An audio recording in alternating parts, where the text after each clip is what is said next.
بسم اللہ الرحمن الرحیم۔ السلام علیکم ورحمۃ اللہ وبرکاتہ۔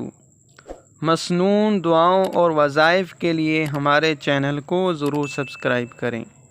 پورے دن کی کامیابی، مدد، برکت اور ہدایت کی دعا۔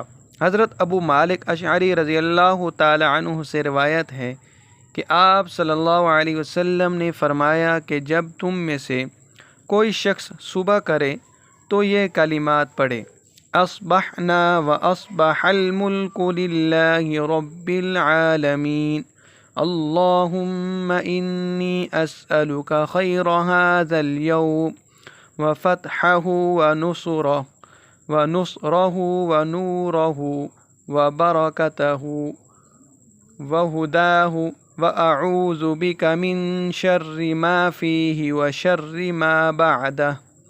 ہم نے اور تمام جہان نے رب العالمین کے لیے صبح کی: اے اللہ، میں تجھ سے اس دن کی خیر، کشادگی، مدد، نور اور ہدایت کا سوال کرتا ہوں، اور میں تیری پناہ میں آتا ہوں آج کے شر سے اور آئندہ آنے والے شر سے۔